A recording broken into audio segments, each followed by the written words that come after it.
No, I'm the only name you need. You are the only name I need. Oh, y'all heard that. Welcome to another episode of Uncorked with T. I'm here with my amazing guest, my homie, my friend who's an author, Ayanna Parrent. Say that so cool. She is the coolest. So we got a list of her accomplishments. Hold up one second. So she is the founder and CEO of Be Free Coaching and Wellness. She is an author. She is a licensed independent clinical social worker. Bam! She's trained in restorative yoga and multiple trauma sensitive yoga. Yeah. Okay? Gets down. You did your homework. I did. I stalked you a lot. Very good. Thank you. I stalked you a little. I just stalked you. It's fine. It's okay. I mean, we're friends, but you can still stalk me. Oh my God, thank you so much. You guys hear that? I'll let you. So, Broham, you wrote a book. Isn't that crazy? Yes, that is question number one. So, you wrote a book. Lots of people talk about writing books, myself included, but you actually did it. Congratulations. Thank you. When did you know that you wanted to write an autobiography? How did that idea come about? Oh my gosh. Good question. So I always knew I had a story because, when you go through trauma when you're younger, I mean, not when I was going through it, I wasn't like, let me write about this when I get older because it's cool. I was like, at some point in my young adulthood, I was like, I need to figure out how to work through this stuff and tell this story so that it doesn't become horrible, awful, right? And I think when I got sober was the time that I was like, I need to write this down so that I can help other people.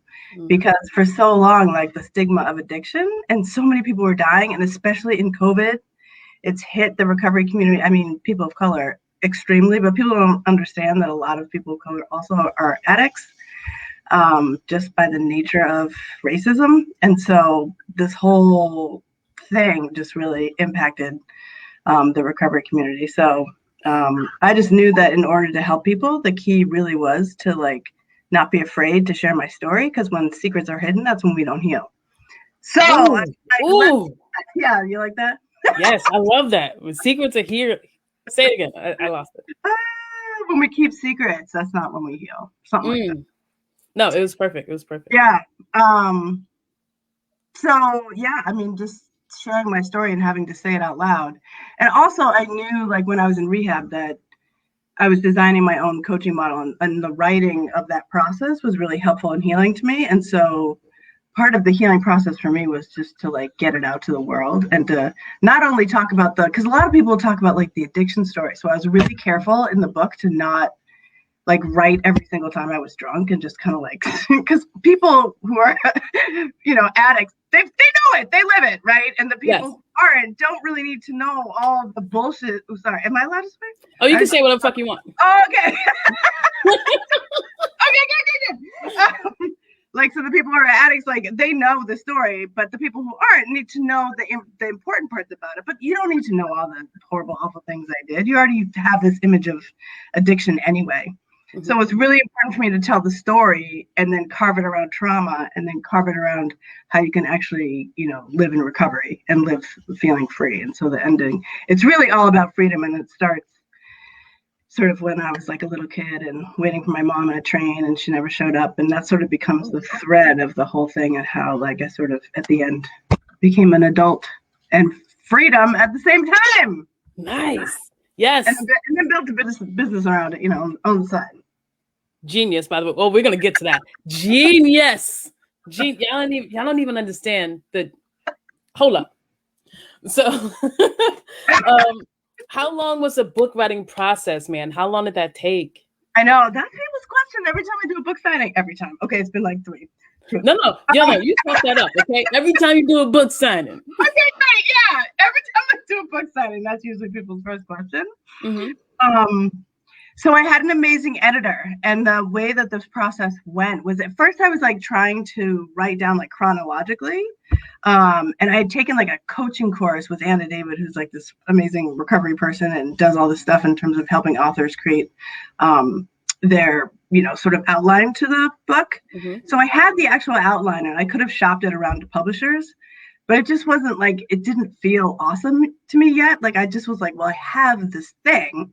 And then I met my editor and at a Pound class, and she was just awesome and did a lot of, I could tell her stories about stuff, and so it didn't have to be this chronological thing that I was like so stuck in of like, I don't remember what happened when I was 3 and then 5 and like, and she was like, just share, just write, give me the stories, and then together we'll make it come together. So it's not, there's pieces that you'll see are beginning, middle, and end. However, it sort of, there's parts where it goes back and forth. So probably fully like 2 years, I'd say, of that process. Nice. Okay, yeah. That's not too bad.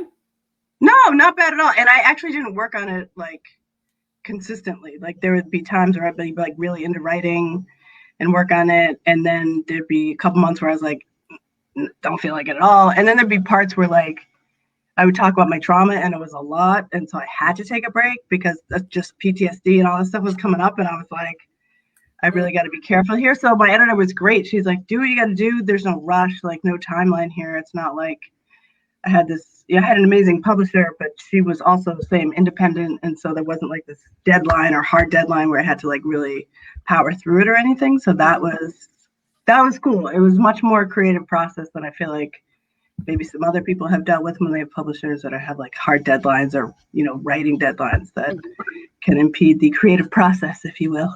A little bit. I'm the complete opposite. I have to have a deadline. Otherwise, you won't get it. I know. Certain things I'm like that too, but I think with the book, I kept thinking about like the universe and like, I can't force this. It's almost like yoga. Like you can't force change. You can't force healing. And if part of this book was about my healing, then it was going to come out when it was ready. And there was nothing I had no control over the time frame. And once I let that go, of course, January, boom, it was done. Right. So then like 2 months later, I was like, oh, it's done. Like, wow. As soon as I let go of that thought process of like, there's no forcing this to be done. It just kind of did its thing. Yeah. And then it almost had this life of its own, where then my editor got in this creative process where she was editing chapters like crazy and had like all these chapters done that I was like, what? How'd you do that? Like, so it was this cool creative back and forth thing. Nice. Yeah. It's fucking cool. So write your book, my friend. Yes. I need to write my book. I'm writing a poetry book. I need to finish. Oh, yeah. I mean, a few things that will help, if this helps anyone, is like, you can set deadlines, but not like hard deadlines. So I said, I would love the book to come out or be the starting of the publishing process by January 2001. It was out by, December 31st, probably. But like, and then timeframes of like certain things that you want to finish. Like if there's a really cool poem that you really just want to focus on that you will help you motivate you to get it out to the world, write that one and then read that all the time. And then the other stuff will start to come. So there was like one chapter that I loved and like, so I just kept writing that and then reading that. And then the other one slowly sort of came together. But if you look at it as one whole thing, it's just way too overwhelming. Right? It's just like, I can't breathe. Yeah, right. Even like chapters, I couldn't even figure it out. I was like, is this chapter 1? No, that's me. Don't do anything with the chapters. She even named them. They were great. I was like, oh my gosh, this is way better than what I had. Like, oh my God, thank you so much. Like, yeah. You wrote an autobiography that speaks about your sobriety. How did you get recovery to stick? Is there a secret? Oh, y'all, there's a secret. I'll tell you. The secret. Okay. This is a caveat, trigger warning. The secret's not AA. I say trigger warning because that's going to trigger some people who are lifers that have, gotten sober in the halls, as they say, and have, gone through the 12 steps. It's just not the only way. So the secret really is that you got to find your own path to recovery. That's the secret. So for me, it was mindfulness and yoga. So if that was like my church, that was like my Bible, that was my 12-step book, that was I breathed, I did yoga and breath work before anything else for a good 2 years before I would say I was solid in sobriety. Like, it takes a while to do that. And the other key is mindfulness. Like, the body needs to understand how breath reduces stress, which all of us who are addicts and deal with sobriety issues, there's trauma in the body somewhere.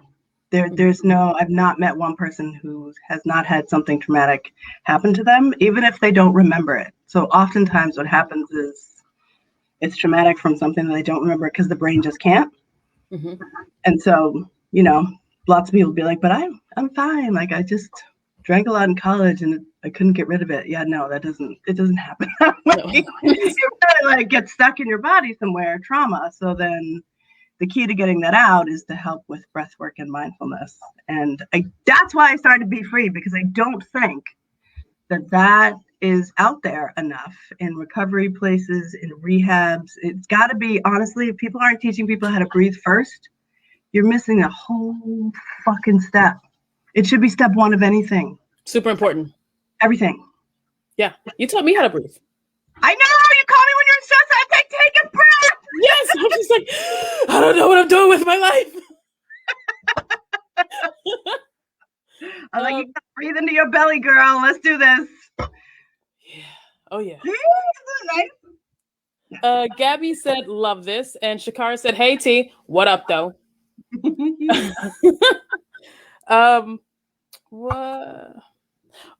What are some things that people may not understand about addiction? One, that it's all trauma related. Like, the gateway to alcohol and drugs is trauma. There's nothing else. People think it's other stuff. It's not. It's just trauma. That's it. And that, recovery, we're all recovering from something. So the whole thing around stigma with like addicts is bullshit, because we're all dealing with something, right? It's just food or cigarettes, drugs, sex, I don't know, you name it, in negative relationships, self-hate. It's all the same. It's all the same. You are just not feeding yourself well with healthy information. Yes. Boom. Yes. That's it. That's it. Yeah. And in some ways, addicts are like the most amazing people I've ever met, because they understand survival and struggles, similar to people of color. So it's just the way of being in life is just different. You get it. And you know that you have to fight to get out of something. So you just have a different perspective on what it takes to live in the world. And you're so grateful because you didn't die. Because addiction really kills a lot of people, and it can really fast. People think that it's just opioids. And if I can tell anybody that right now, it's not. It's alcohol. Alcohol is the highest in terms of like addiction. Alcohol is the one that kills you. It just, you don't see it. It's not diagnosed in a hospital. This person died of alcoholism. You don't know, because they're in a car. They come in a car crash, right? They crash their car, or it's kidney failure, or it's all these other things. It's heart problems. It's health stuff. Opioids, it's a little easier to detect because you do overdose, and that's what you see. But alcohol really is the biggest one. So especially in Massachusetts. And Cape Cod, girl, oh my god, oh my god, bad here. It's not good. It's not great. The stats are not so awesome, but that's what Be Free is working on, is to reduce those stats through mindfulness. Damn. Right? Damn. I figure if we're gonna start somewhere, we gotta start here. Right? Might as well start here. Might as well start anywhere. Right. Exactly. You're the CEO and founder of Be Free Coaching and Wellness Studio. How does the studio tie in with your recovery? I know you talked about it a little bit, but like directly, how does that tie in? Yeah. So the coaching model that I developed in rehab. So when I was trying to get myself off, alcohol, you have to put something else in your body. So I had breath and mindfulness was the way that I did that. But then I was trying to figure out, how do I teach other people how to do this? Because I had figured out how to do it myself, but it's hard to teach other people. So I just started to write it down. So before I actually had the studio, I saw people individually for coaching. So I would teach them this 3-month model of how to get, people with like severe trauma that were using substances of any kind. Food doesn't have to be just alcohol or anything. That were using substances to sort of heal themselves, to deal with the issues through movement and mindfulness. So I started by just doing that, almost like a private practice. And then I was teaching classes everywhere. So those people would come to classes for free. And then while they were doing the coaching with me, just because it became part of the model, so that the movement and the mindfulness, we would talk about what that was like. I would give them, tasks. They have to do 3 classes a week, that kind of thing. And then I opened up Be Free in Harwich. And so, I rented different studios in between there, but it finally became my own sort of entity about 2 years ago, when I opened up my own studio in Harwich. So now it's all under one roof, which is amazing. And then I'm training 8 new coaches right now, which is so exciting. So in June, there'll be 8 Be Free coaches, the first round of the Be Free coach that can go out in the community and do this model. And because we just became a nonprofit, we can do it for free or for low cost. What? Yo, did y'all hear that? Oh my gosh. Bam! Bam! Yo, congratulations. And like the support that you're going to bring to your community is nutso, man. That is so amazing. It's really cool. Every time I look at them, I cry because I'm like, you are like my little babies. They're going out and spreading out goodness. Send them out into the world. I know. Yeah, and so each of them are going to have like a little niche. So some of them will deal with nutrition. Some of them will deal with recovery issues. Some they'll each have their own like specialty. Genius. And so when someone's calling for, a coach or services for us, since I have the clinical license, I'll do the assessment with them, and then I'll sort of farm them out to the appropriate people. Do you think that your business model would be something that, let's say, firehouses and firefighters would, bring onto the ambulance, or, having someone who knows how to deal with recovery? Is that something? Do you think your business model would work in a 911 situation? Yeah, people ask me that all the time. They're like, like when the whole thing came up about, defunding the police, which is not really about defunding the police. It's about enhancing. Thank you. It's just a horrible title. There's a whole reason why it was, and I get why it was, but then it doesn't explain it well. So I'm all for that. I think that, yes, and I've done it before where, and I don't put out that I'm a crisis person because I don't want to be that, because that's too much for me right now in my life. Like, I have kids, I don't want to be waking up in the middle of the night.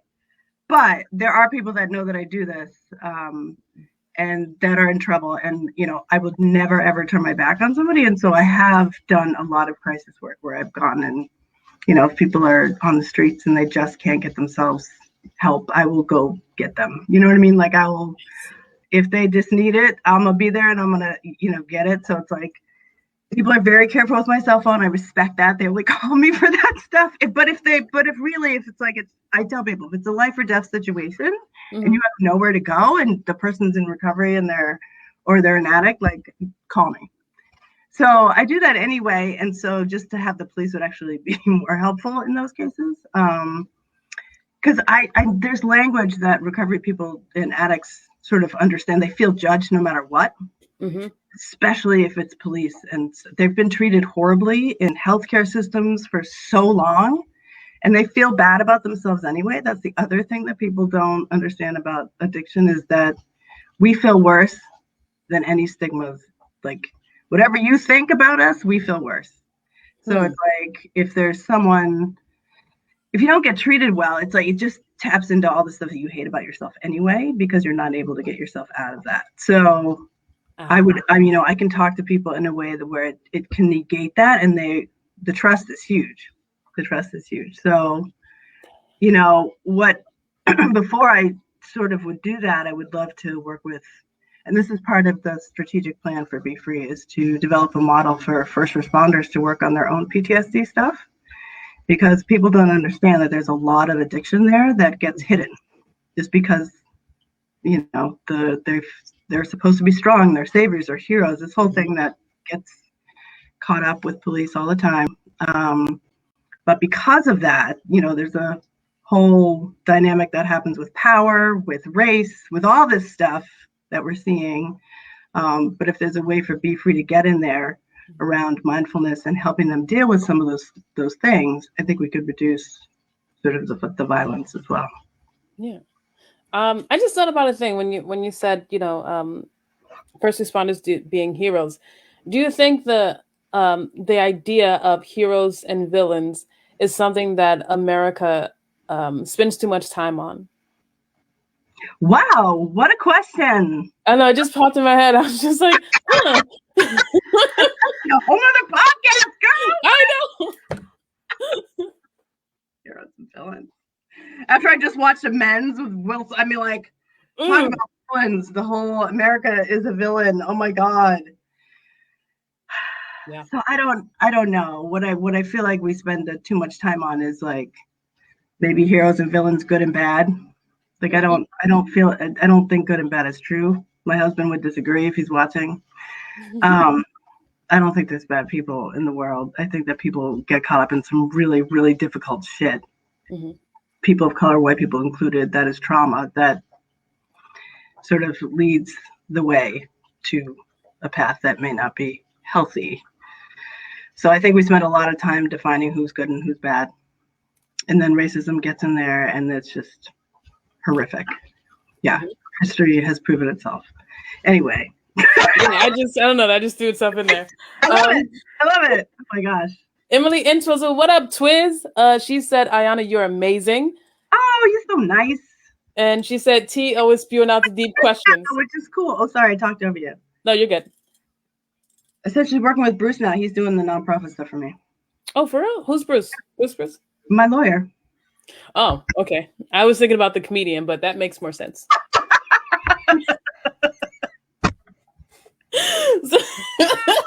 God. So I only have like a couple more questions, but okay. So I was thinking about your book and I was thinking about addiction. I've been around addiction my whole life. My dad, my ex-wife, friends, family, like constantly around addiction. So I have two different questions. The first one I'm going to ask is, what tips or advice would you give someone who is in the beginning stages of recovery? Ooh, that's a good one.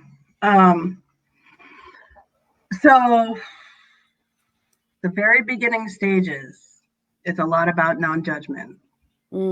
Because your brain, once you start to shift something in you that you think is bad, it's your little addict brain. That's when the addiction brain starts to come in of telling you that, no, you need this. You got to do this. So it's like, really, that's why they say take it one step at a time. Mm-hmm. It really is. I don't even say one step at a time, one day at a time. I'm talking one breath at a time. It is one breath, right? All you have to decide is I'm not going to have a drink for the next half hour. Not today. 24 hours is a fucking long time when you're in early sobriety. If you're a severe addict, there's a lot of people sober curious that are like kind of teetering on a problem. If you're teetering, you know it is. So like, we'll just say that, we'll leave that there, not judging anybody, but it's, can you start to then just remove it in social situations? Do a little experiment, again, without judgment. So then if you drank, like, it's okay. Like people, especially in the beginning when relapse happens so much, people will call me and freak out like I'm back to day one. I'm a horrible piece of crap. And I'm like, are you alive? And they're like, yeah. I'm like, it's a new day. What, like the judgment and the shame and the guilt is literally the reason people keep relapsing. Oof. So start to just breathe with non-judgment about anything. Doesn't even have to be about drinking. That's the thing that people get so stuck. It's like going on a diet. It's like, I'm not going to eat my most favorite foods forever. Yo, if I can't have tacos, fuck the whole world. Brain all of a sudden is like, all I want is that, right? Yes. How do you live like that? You can't. So one step at a time. Just one step at a time. And then once you start to train your brain to want other things, like healthy things, again, it's like retraining the brain. Then you'll start to want it, and you're not going to want the stuff that doesn't feel good anymore. So it's like exercise. That's how we do mindfulness training with folks with exercise movement. You introduce movement slowly so that your body understands it's not this bad, awful thing. It's actually a wonderful experience. So once you build on it and you understand that, the body wants more. Y'all pick that up. Pick it up. I'm gonna pick it up. You see that? You see, she dropped it. I'm gonna pick it up. Y'all better pick it up. You gonna do yoga from now on? I'm sorry? Are you gonna do yoga now from now on? Yo, I started doing morning exercises and stretching at night. I thought you were gonna be like, no. No, I don't know about that. Listen, I do like boot camp kind of stuff because I don't know. I don't know what it is about yoga. I'm just like, I can't move that way. Yoga. What? You haven't done my yoga. You're right. I haven't done your yoga. I would love to do your yoga. You should come to Columbus. It's a little different. I can do it online. We have this thing now we can use. You know what? I don't come around you making sense, all right? You leave me alone. This is thing where I can do Zoom classes. What is this? There's no excuses. I even do them for free because there's like grants and stuff. Oh God, so weird. Feel like we're in another dimension together. It's great. What advice, on the opposite side of this question, of the other question, what advice would you offer someone whose loved one is in the beginning stages of recovery? That's an amazing one. So it's going to sound crazy when I say this. Mm-hmm. Love yourself as much as you can. So the people that I work with that have, parents particularly that are enabling their kid, like they can't get out of that power struggle of like, they're doing this and they're stealing money and should they come home and like all this kind of stuff. If you really want to love somebody and you really want to help them, you just tell them that you love them and that you're here for them. And then you set boundaries by loving yourself. So you don't do anything that does not serve you or sort of keep you safe in your own world. But you only know how to do that because you're loving yourself first. Even parents are like, how do I do that? You got to do it. Because I can't love blessing if I don't love myself first. That was the first thing I had to learn when I was getting sober. Mm-hmm. That I had to let go of the guilt of not being a good mom, because being a good mom is loving myself first and getting sober. So that everything comes after that. So love yourself. And then just tell the person you love them and you're going to be here, but with your boundaries, what's comfortable for you. Yeah. I feel like you're like a social worker or something. It's crazy. Wait, say it again? I feel like you're a social worker or something. It's crazy. Right? Yeah. That is amazing advice. Oh my God, that is amazing advice. All right, last two. Wait, who's the person? Okay, I have like a scandalous question, but you don't have to answer it if you don't want to. We can skip to the next one. Okay, I'll ask it and then I'll give you like 3 seconds, and if you don't answer, I'll move on. I'm gonna give away whatever it is anyway. Oh, okay. Who is the person you learned the most about what not to do from? You don't have to say their name, but to do from? Yeah, who's the person that taught you like the life that you never fucking want? I'd have to say my mother, unfortunately. As much as I love her. You'll read the book. I will. Yeah. So she was certainly an addict and she was homeless, and I think and I was certainly an alcoholic, but I figured out how to have enough in order to function enough, So yeah, I saw a lot of shit that I was like, I don't want to do that. Yeah. Oh, yeah. Okay, last 2 questions. Yeah. The first one is, what is your favorite thing about sobriety? Oh, that I love myself first. Yeah? Yeah, it was like, if I wasn't sober, I don't know that I ever would get to a journey where like I'm so solid in being able to love myself. Yeah, hell yeah. Yeah. My favorite thing. Yeah. All right. And then it makes me free. Like I just feel like I'm not controlled by a substance anymore. That must feel, I guess the only word I can think of is like freedom or freeing. Yeah. Yeah, I don't have to drink in order to do anything anymore. I can just be Ayanna and do it. Yeah. Great. Fuck yeah, it's great. Right? Yeah. Fuck yeah, it's great. So I want to know, because I think you are an incredibly inspiring, smart, entrepreneurial, amazing, kind person.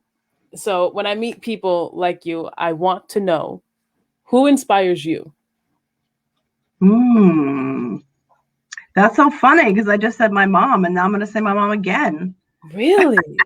Let's do it. Yes. Well, you'll see in the book why. Because of the stuff that she had gone through, she still was like my biggest inspiration of someone who can certainly be an addict, have a horrific life, but still find a way to, and still loving me in some way, even though she was homeless, even though all this stuff happened. You know, people always ask like, why weren't you like angry at her when she wasn't there? I certainly was. I went through all that, but there was really no doubt that she loved me. So she was certainly inspiring. But, you know, then there's other people like Maya Angelou who comes to mind, Malcolm X, all those pioneers, Angela Davis. I see some Malcolm in you for sure. Oh, right. Angela Davis is like my favorite. Like those people are just pioneers to me in terms of just like racial justice and how you should represent caring about people and the rights of them in the world. Yes. Oh my God. That is an amazing question to end this on. Sunny Feldman. Hi, Sunny. Hi, Sunny. We work together now. We all work together now. We all work together. Sunny said that love that, Ayanna. Self-love is where it starts. You're damn right. Yes. For those of you who don't know, I put the Ayanna's page in the chat. Thank you. That was nice. Yeah. So you guys make sure you pick up that book, and here is her page. So make sure you check out her page. She's definitely taught me a bunch of shit. I thank you for being so kind with your time, not just today, but throughout our friendship. Like, I know I can count on you, like you said before. Always call me when you need to breathe. Right? Because she taught me how to breathe. Anyone can breathe in and out, man. But taking the time to inhale, feel your feelings, and let them go. And getting it out of your body. Get it out of your body. Out of your body. Get the shit out of your body and get the good shit in there. All that is breath. It's like magic. It's like magic. It's not that hard, guys. This is magic, guys.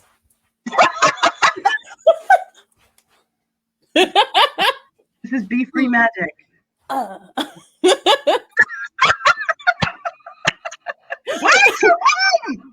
here with me? This is not right. You have no idea. Like, I fucking wish, bro. I wish. But thank you so much for being on Uncorked with T. Thank you guys for listening. Remember to check out Ayanna's page. It's in the chat. Ayanna's the founder and CEO of Be Free Coaching and Wellness. She is the author of Be Free. That's the name of the book, right? Becoming Free. Oh, I'm sorry. She's the author of Becoming Free. She is a licensed independent. It's a lot of bees, so it's okay. Becoming Free. Make sure y'all pick that up. All right. She's a licensed independent clinical social worker. So everything she said today, she knows what the fuck she's talking about. All right. So make sure you check that out. Thank you so much for being here with me today, bro. It was so fun. Yay, balls. And all right, you guys. Have a great night. Deuces.